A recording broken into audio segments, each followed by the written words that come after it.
She thought she ruled Chicago's underworld beside her husband, until a single photograph revealed the truth. Victor Blackwood, the city's most feared mafia boss, wasn't just unfaithful. He'd built an entire second empire behind her back, complete with a pregnant mistress and a hidden fortune stolen from their shared throne. But Luciana Castellano wasn't just any betrayed wife. She was the daughter of legends, bred for power and vengeance. What Victor didn't know was that the empire he thought he controlled had always belonged to her bloodline, and she was about to take it all back. If you're ready to witness the most ruthless takedown in Chicago's criminal history, stay until the end. Hit that like button and comment with your city so I can see how far Luciana's revenge travels across the world. The study smelled like expensive whiskey and old leather, the same scent that had always meant safety to Luciana Castellano Blackwood. Tonight, it smelled like a tomb. She stood perfectly still in the darkness, her silk robe clinging to her frame as the glow from her phone screen illuminated her face. The image on the screen hadn't changed in the 15 minutes she'd been staring at it, though she kept hoping it would. That somehow her eyes had deceived her, that the pixels would rearrange themselves into something less devastating. They didn't. The photograph was crystal clear. Victor, her Victor, stood in what appeared to be a nursery, his tattooed hands spread protectively across the swollen belly of a woman Luciana had never seen before. The woman was young, maybe 25, with cascading auburn hair and a smile that spoke of promises and futures. She wore a diamond necklace that Luciana recognized immediately. It was from Cartier, from the same collection Victor had claimed was sold out when she'd admired it 6 months ago. The message that accompanied the photo contained no words, just a location pin and a date stamp from 3 days ago. Luciana's hand trembled as she set the phone down on Victor's mahogany desk, the same desk where they'd made love countless times, where they'd planned their ascension through Chicago's criminal hierarchy, where he'd sworn on his mother's grave that she would always be his queen. 4 years.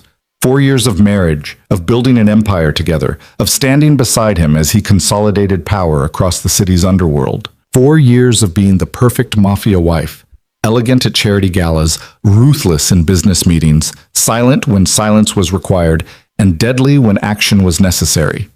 All of it, apparently, had meant nothing. The sound of the front door opening echoed through the penthouse. Luciana's spine straightened automatically, years of training kicking in before conscious thought could catch up. She heard Victor's footsteps in the foyer, heard him speaking to Marcus, his head of security. Their voices were casual, relaxed, the sound of a man who had no idea his world was about to burn. "Tell Dimitri we'll handle the shipment on Friday," Victor was saying, "and make sure the police commissioner gets his envelope before the weekend. We don't need him getting nervous." Luciana moved to the window, staring out at the Chicago skyline. The city glittered beneath her, a kingdom of glass and steel and blood. She'd been born into this world. The Castellano family had run the South Side for 3 generations before her father was murdered in a power play that left her mother broken and her legacy in shambles. Victor had been her salvation then, a rising boss who'd avenged her father's death and claimed her as his bride in the same brutal month. She thought it was love. Now she wondered if it had just been strategy. The study door opened. Luciana didn't turn around. "Lucy?" Victor's voice was warm, affectionate. She could hear the smile in it. "What are you doing up? It's almost 2 in the morning." "Couldn't sleep," she said softly, keeping her voice steady. In the window's reflection, she watched him approach. Victor Blackwood was 42 years old and looked like violence personified. 6 feet 3 inches of muscle and menace, with sharp Slavic features inherited from his Russian mother and cold blue eyes that had watched men die without flinching. His dark hair was touched with silver at the temples now, giving him a distinguished air that only added to his power. He was beautiful and terrible, and she'd loved him with every fiber of her being. He wrapped his arms around her waist from behind, pulling her against his chest. The gesture was familiar, intimate. Once, it would have made her feel safe. Tonight, it made her want to scream. "Bad dreams?" he murmured against her hair. "Something like that." His hands moved gently across her stomach, and Luciana's breath caught.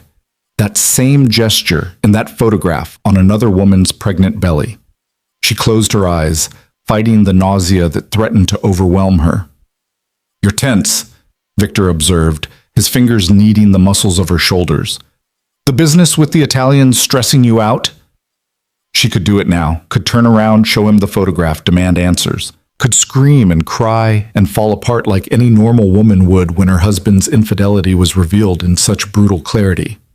But Luciana Castellano had never been normal, and the Castellano blood in her veins demanded something far more satisfying than tears. Just tired, she said instead, allowing herself to lean back into his embrace. Long day. Victor kissed her temple.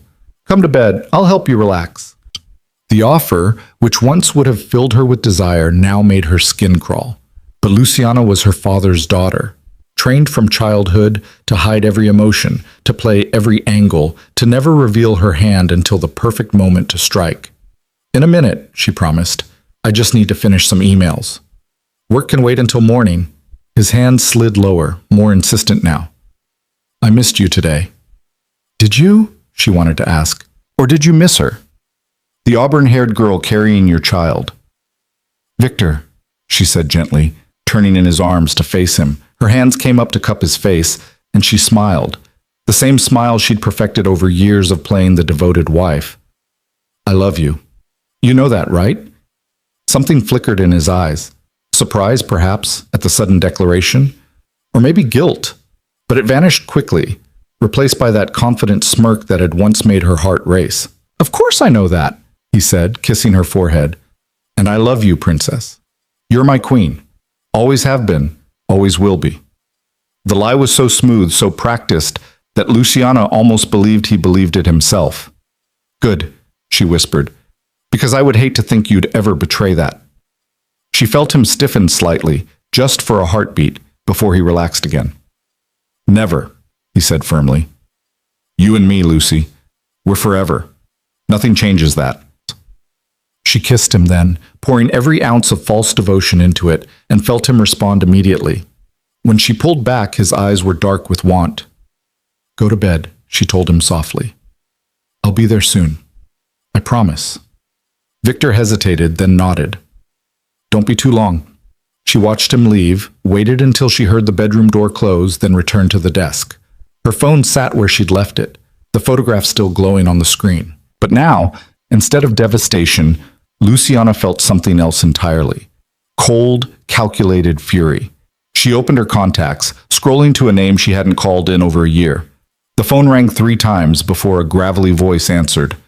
Luciana Castellano. Now that's a name I didn't expect to see tonight.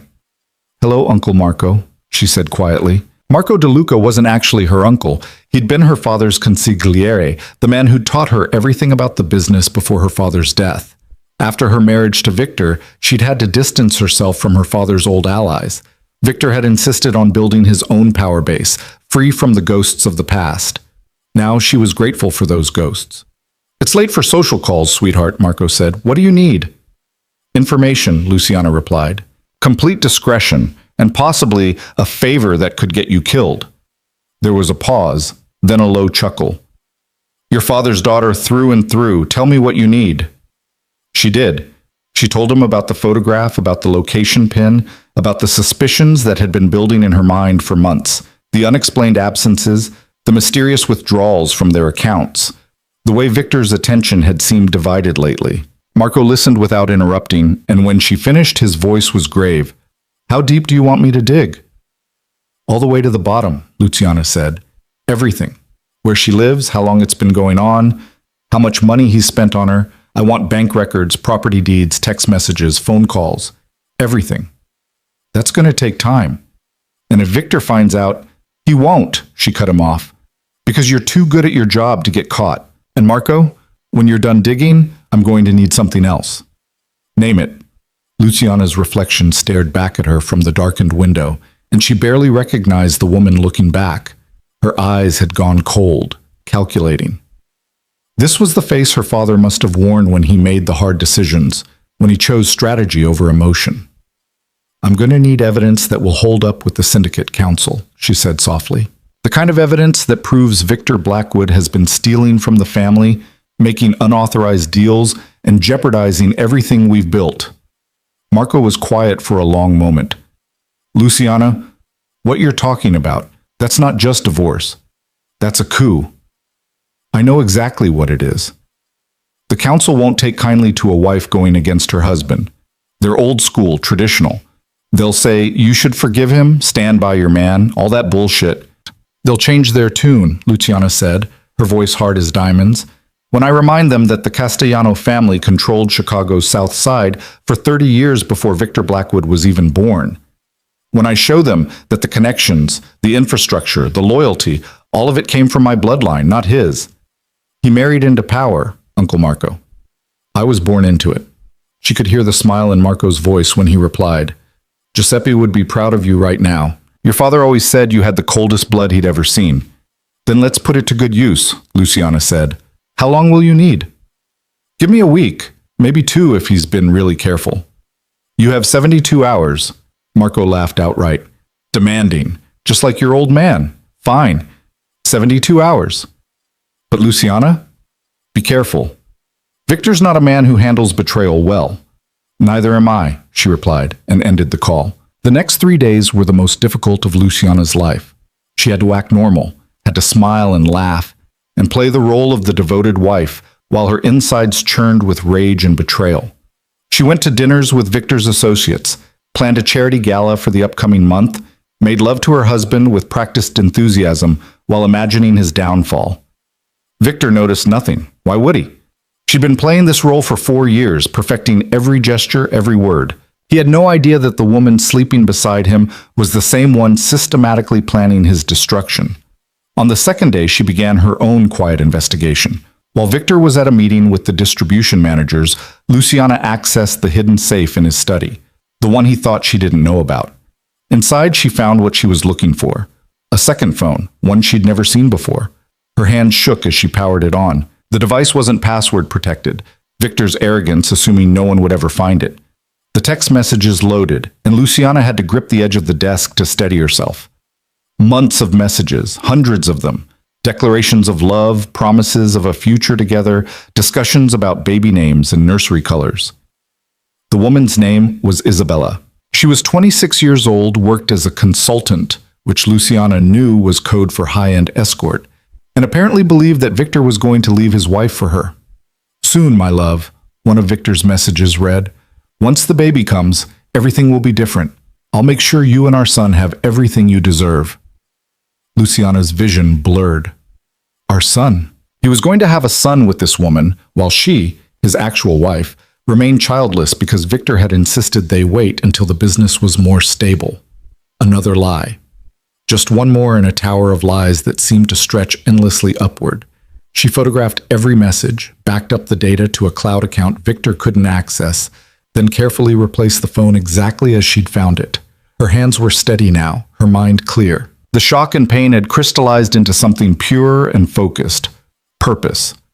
That evening, Victor came home with flowers, expensive roses from the boutique downtown. He presented them with a flourish, kissing her deeply in the foyer, while Marcus and the other guards pretended not to notice. What's the occasion? Luciana asked, accepting the bouquet with a smile that didn't reach her eyes. Does a man need an occasion to buy his beautiful wife flowers? Victor countered, pulling her close. I just wanted to remind you how much you mean to me. Guilt, Luciana realized. He was feeling guilty about something, probably spending the afternoon with Isabella, planning their future while his pregnant mistress glowed with the promise of his son. You're too good to me, she murmured, resting her head against his chest. She could hear his heartbeat, steady and strong. Soon, she promised herself, soon that heart would know the fear and betrayal she felt now. Impossible, Victor said, tilting her chin up to look at him. You're the best thing that ever happened to me, Lucy. I hope you know that.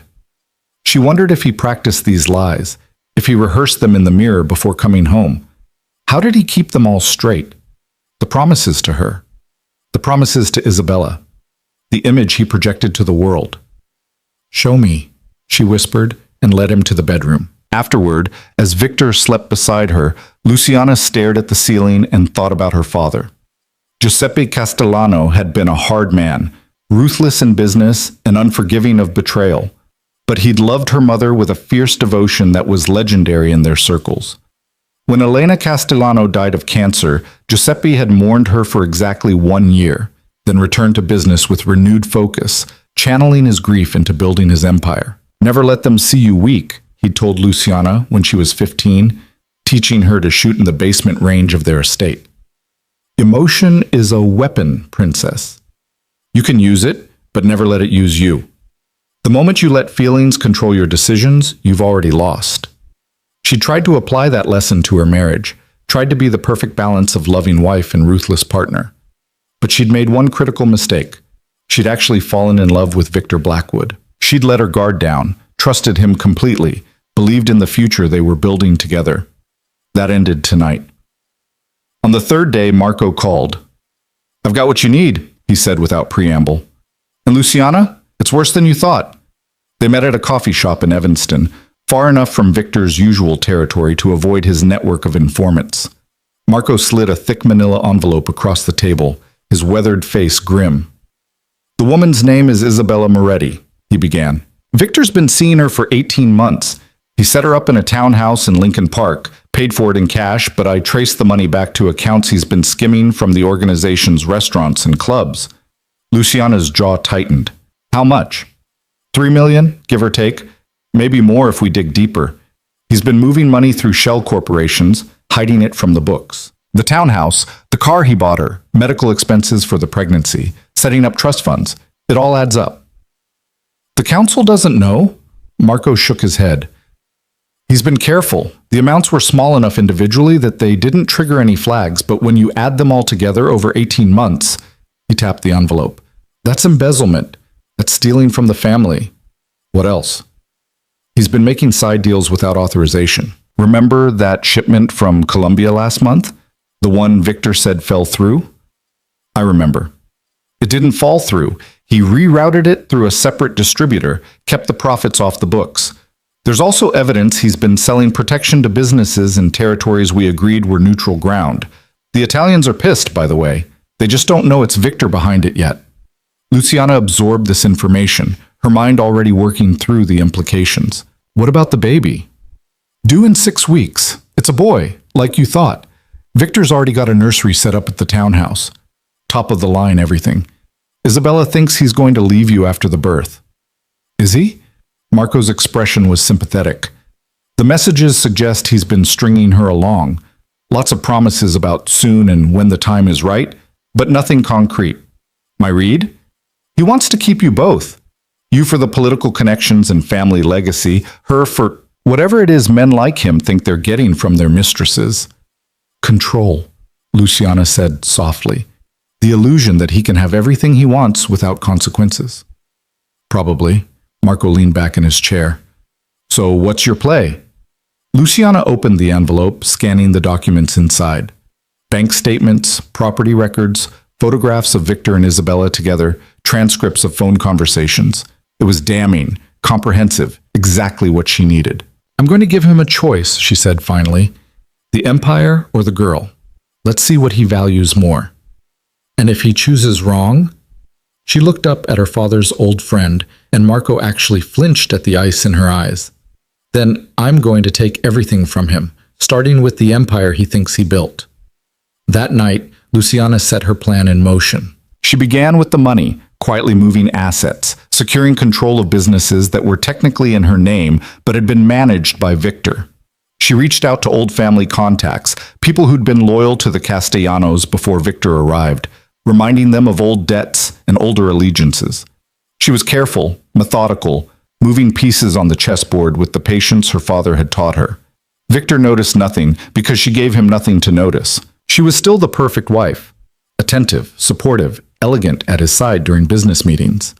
But in the shadows, in the spaces between Victor's attention, Luciana Castellano was building her own army. 2 weeks later, she was ready. She chose a Friday evening, knowing Victor had a meeting scheduled with his captains. Luciana prepared dinner herself, osso buco, Victor's favorite, with a bottle of Barolo that cost more than most people's monthly rent. She set the table in the formal dining room, lit candles, wore the burgundy dress he loved. When Victor arrived home, he found her waiting with a smile. "What's all this?" he asked, genuine pleasure in his voice. "Special occasion?" "Just wanted to do something nice for my husband," Luciana replied, kissing him softly. "We've both been so busy lately. I thought we deserved a quiet evening together. Victor's eyes softened. You're amazing, you know that. They ate slowly, talking about business and politics and nothing of consequence. Luciana laughed at his jokes, touched his hand across the table, played the role she'd perfected over 4 years of marriage. And when they'd finished the meal, when Victor was relaxed and content, she reached into her purse and withdrew her phone. There's something I need to show you, she said calmly, and placed the device on the table between them. The photograph filled the screen. Victor's hands on Isabella's pregnant belly, his face radiating joy that Luciana had never seen him direct at her. The color drained from Victor's face. For a long moment he just stared at the image, his mouth opening and closing silently. Then his eyes snapped up to meet hers, and she saw panic there, raw and undisguised. Lucy, I can explain. Can you? She swiped to the next image. Victor and Isabella at a restaurant. Swipe. Victor and Isabella shopping for baby furniture. Swipe. Victor kissing Isabella outside the Lincoln Park townhouse. Please explain. I'm fascinated to hear how this happened. Victor's hands clenched into fists on the table. How did you get these? Wrong question, Luciana said softly. The right question is, how long did you think you could get away with this? He stood abruptly, the chair scraping against the floor. It's not what you think. Really? She remained seated, her voice deadly calm. Because I think you've been keeping a mistress for 18 months. I think you've been stealing from our organization to fund your little love nest.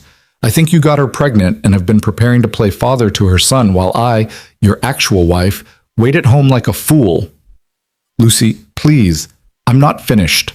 She stood now, her movements graceful and controlled. I think you've been making unauthorized deals, skimming profits, and jeopardizing everything we've built for the sake of a 26-year-old girl who thinks you're going to leave me for her. Victor's expression shifted, hardening. You've been investigating me. Obviously. Who helped you? Marco? That old bastard never liked me. It doesn't matter who helped me, Luciana cut him off. What matters is what happens next. She moved to the window, looking out at the city they'd conquered together. I've thought about this very carefully, Victor. I've considered all my options, and I've decided to be generous. Generous, he repeated flatly. I'm going to give you a choice. She turned to face him, and her expression was serene, the calm before the storm. You can have the empire, or you can have her, but you can't have both. You can't be serious. I'm absolutely serious. Luciana's voice was soft but implacable.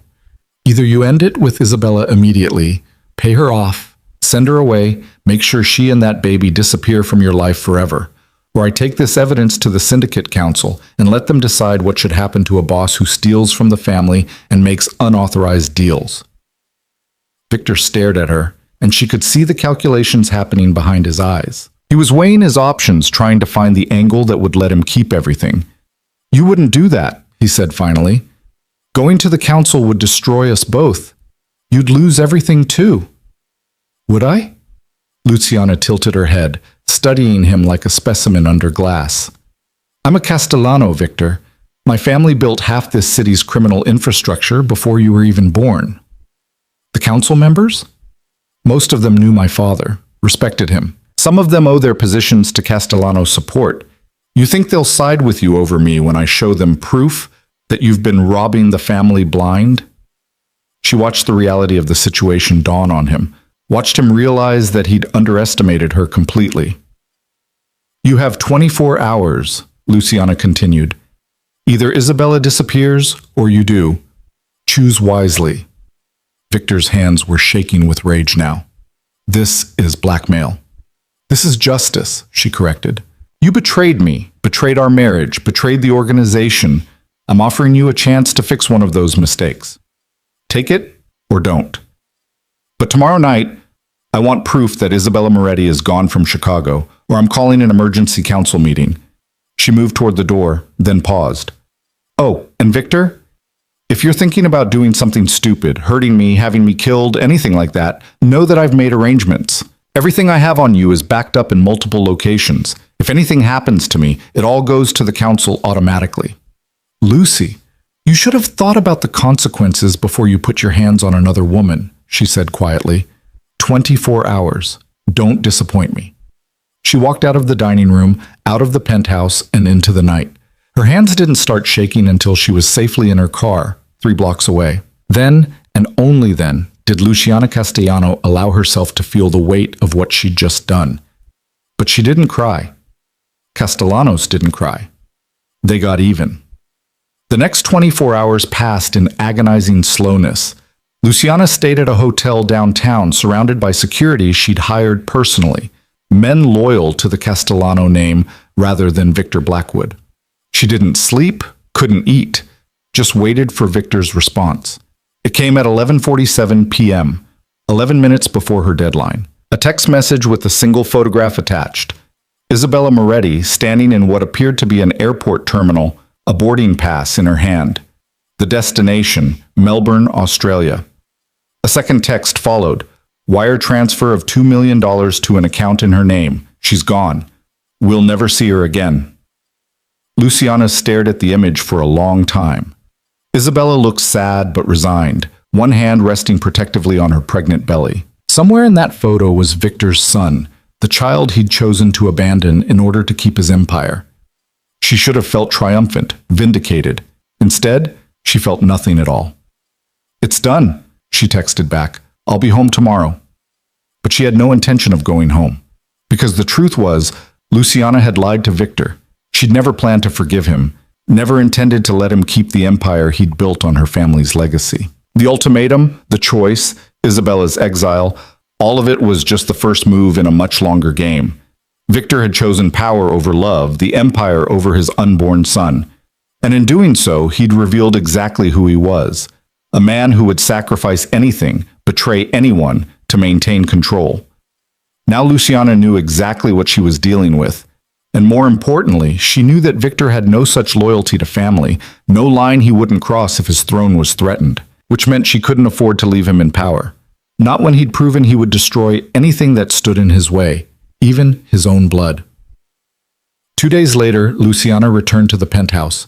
Victor was waiting, and the relief on his face when he saw her almost looked genuine. "Lucy," he breathed, pulling her into his arms. "I'm so sorry. I was stupid, reckless. It meant nothing. She meant nothing. You're the only one I love, the only one who matters." She let him hold her, let him stroke her hair and whisper apologies. And when he pulled back to look at her face, she gave him what he wanted, forgiveness.